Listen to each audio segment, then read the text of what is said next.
اللہ تعالیٰ کے فضل و کرم سے حجاج کرام اب اچھے خاصے واپس آ چکے ہیں اور ابھی آ بھی رہے ہیں۔ ہمارے یہاں علماء کرام کا ایک پرانا دستور رہا ہے کہ جب حج کر کے لوگ آتے ہیں تو ایک مذاکرہ رکھتے ہیں، آپس میں ایک دوسرے کو تلقین کرتے ہیں اور اس میں یہ کرتے ہیں کہ حج کے بعد کی زندگی کیسی ہونی چاہیے۔ تو یہ بات ہمیں ذہن میں رکھنی چاہیے کہ دنیا کے بعض مذاہب میں تصور یہ تھا اور آج بھی ہے کہ ہم مقدس جگہ پہ اللہ کی بارگاہ میں جائیں، وہاں جا کر ہم توبہ کر لیں اور واپس آ کر دوبارہ اپنی زندگی میں اگر ہم مشغول ہو جاتے ہیں تو کوئی بات نہیں، ہم دوبارہ جا کر وہاں پہ اعتراف کر لیں گے یا گناہ اپنے جھاڑ کے آ جائیں گے۔ تو یہ بات ذہن میں رکھیں کہ ہمارے دین میں یہ تصور نہیں ہے۔ تصور ہمارے دین کا یہ ہے کہ جس کو اللہ تعالیٰ فرماتے ہیں کہ ایمان والوں اللہ کی طرف رجوع کرو بالکل اخلاص کے ساتھ اور پکی، توبوا الی اللہ توبۃ نصوحا۔ توبۃ نصوحا کا مفہوم یہ ہے کہ اگر ہم کوئی گناہ کی زندگی بسر کرتے ہیں، گناہ کے مرتکب ہیں، تو ہم اللہ کی بارگاہ میں توبہ بھی کریں کہ یا اللہ اب ہم اس کو نہیں کریں گے اور اس کو ختم بھی کریں۔ یہ نہیں ہے کہ ہم نے اللہ سے کہا یا اللہ آج تک جو ہم نے کیا اس پہ توبہ کرتے ہیں لیکن واپس جا کے ہم دوبارہ اس کام کو کریں گے۔ تو حج کے بعد کی زندگی میں جائزہ لینا چاہیے کہ ہماری دین کی حالت کیسی ہوئی،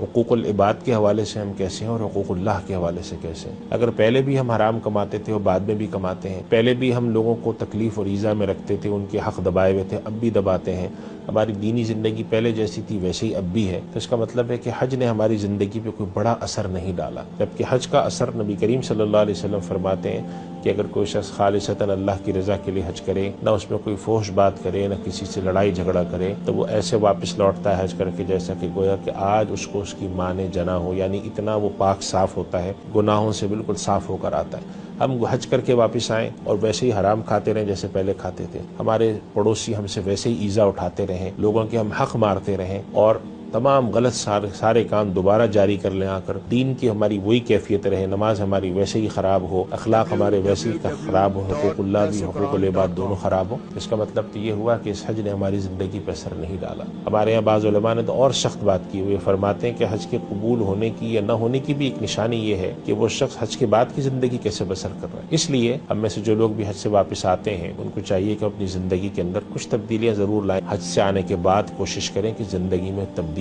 آئے، مثبت تبدیلی آئے، دین کی طرف بڑھتا ہوا انسان نظر آئے۔ اگر یہ نظر آتا ہے تو اس کا مطلب ہے کہ حج نے اس شخص کی زندگی پر اثر ڈالا ہے۔